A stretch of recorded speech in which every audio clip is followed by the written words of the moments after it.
The police arrest a seemingly insane man running across the hotel naked, driven to insanity because his wife was missing. What gave the bluff away were the flip-flops. He was oddly wearing his sandals, something that is never seen in a psychotic breakdown. A marriage to a pathological liar that ended up in tragedy. On July 19, 2004, Lori K. Soares Hacking was reported missing by her husband, Mark Douglas Hacking, after failing to return from a morning jog in downtown Salt Lake City. The pregnant 27-year-old disappeared just days before their move to North Carolina, as Mark had been accepted to medical school. Mark confessed to his brothers about shooting his wife and was arrested days later, running around without clothes, seemingly in psychosis.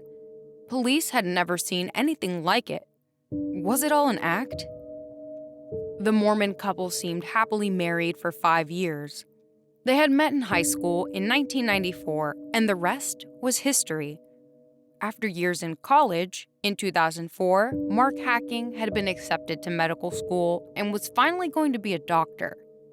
Life spiraled out of control when Lori found out that Mark had not only been lying about his degrees, he had never been to college at all. Mark came from a family of doctors and lawyers. Unable to achieve much himself, psychologists believe he made up lies about his own success to fit in.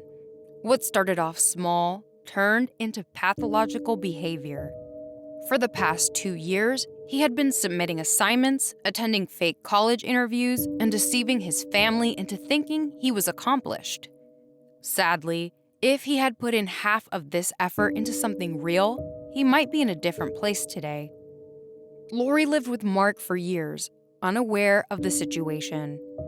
5 weeks pregnant and ready to start a new chapter in life, she found out about Mark's lies. Upon confrontation, she told him they couldn't be together anymore. That night, after the facade was revealed, Mark shot his sleeping wife in cold blood, dumping her body in a landfill in Utah. He then reported her missing in the morning and went on with his life. Typical sociopathic behavior.